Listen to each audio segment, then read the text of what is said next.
41-savol. Raqamlarda berilgan javoblarning to'g'ri yoki noto'g'ri ekanligini belgilang debdi. Birinchisi. Aldigitlar uchun kumush ko'zgu reaksiyasi sifat reaksiyasi hisoblanadi. To'g'ri. Aldigitlar radikal SOH ga aldigitga kumush oksidni ammiakli eritmasi ta'sir ettirilganda bu yerda kelib chiqadi karbon kislota radikal SOOH. Ya'ni mana bu kislorod bu yerga kelib oksidlaydi karbon kislota va 2 molekula kumush cho'kmaga tushadi. Shu kumush cho'kmasi probelka devorida ko'zgu hosil qiladi. Shuning uchun kumush ko'zgu reaksiyasi deyiladi. Shundan sifat reaksiya bo'ladi. Demak, to'g'ri ma'lumot. Ikkinchi, aldigitlar vodorod yordamida qaytarilganda birlamchi spirt hosil qiladi. Bu ham to'g'ri. Radikal SOH ga aldigitga vodorodda qaytarish reaksiyasi o'tkazilsa, radikal CH2 OH ga aylanib qoladi. Ya'ni birlamchi spirt. Mana bu joyi ikkita vodorod aslida qaytib birlamchi spirt hosil qiladi. Ketonlar vodorodda qaytarsa ikkilamchi spirt chiqadi. Shuning uchun bu ikkinchi ma'lumot ham to'g'ri javob bo'ladi. Uchinchi, formalin fenol bilan polikondensatlanish reaksiyasiga kirishadi. Formaldegid, ya'ni formalin deb ataladi. 40% eritmasini shunday edi. Formalin deb ataladi. Formaldegid, chumolaldegid, metanol desa bo'ladi buning nomini. Formalin desa ham bo'ladi, 40% suvli eritmasi. Fenol bilan reaksiyasida fenol formaldegid smolasi hosil bo'ladi. Bu polikondensatlanish reaksiyasi hisoblanadi. Sababi bu reaksiyada suv chiqib ketadi. Fenoldagi mana bu ikkita joydagi H'lar mana formaldegiddagi kislorod bilan suvga aylanadi, minus suv bo'lib ketadi. Va bu yerga CH2 guruh bilan bog'lanib qoladi. Ya'ni mana bunday bo'ladi. Polimer hosil bo'ladi. OH mana bu yerdagi chiziqchalar bir tarafiga CH2 bog'lanadi. Davomiga yana fenol bog'lanadi.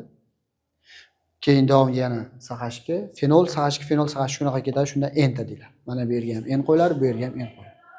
Fenol formaldegid smolasi bu polikondensatlanish sababi suv ham chiqib ketadi enta. Shuning uchun polikondensatlanish deyiladi. Agar suv chiqmasa, pibog hisobiga, pibog uzilish hisobiga polimer hosil bo'lsa, u polimerlanish reaksiyasi deyiladi. Shu, demak to'g'ri ekan, uchinchi ma'lumot ham to'g'ri. Aldigitlar mis2 gidroksid bilan reaksiyaga kirishganda hosil bo'ladigan sariq cho'kma bu mis1 oksidi hisoblanadi.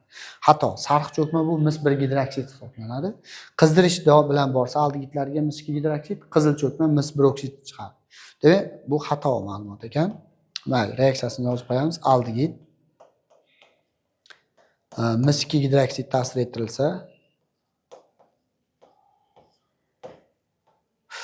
mis2 gidroksid ta'sir ettirilsa, bu yerdan karbon kislota kelib chiqadi, kislotagacha oksidlanadi. Xo'sh, qizdirish yo'q bo'lsa, mis1 gidroksid kelib chiqadi va suv ham kelib chiqadi. Va suv. Xo'sh, bu yerga 2 mis2 gidroksid qo'ysa, reaksiya teng. Endi agar xuddi shu reaksiya radikal COH aldigid mis2 gidroksid bilan qizdirish bilan olib borilsa, temperatura ta'sirida olib borilsa, bu yerda karbon kislota kelib chiqadi, radikal COH. Faqat mis1 gidroksid mana bu sariq cho'kma qizdirish bo'lgani uchun mis1 oksid qizil cho'kmaga aylanadi va suv kelib chiqadi. Bir xil reaksiya ikkita ham, faqat bu yerda mis1 oksid bo'ladi, bu yerda mis1 gidroksid bo'ladi. Tenglanish ham bu ikkini bu yoqqa olib qo'yamiz, suvga olib qo'yamiz. Mana bu yerdan bitta suv chiqib ketgani uchun bu yerga ikkita suv chiqadi. Bu yerda ikki joyda turaveradi. Mana shu reaksiya. Bu qizil cho'kma, mis1 oksid. Mana mis1 gidroksid sariq cho'kma. Bu yerda sariq rangli mis1 oksid degan uchun xato. Mis1 oksid qizil rangli bo'ladi.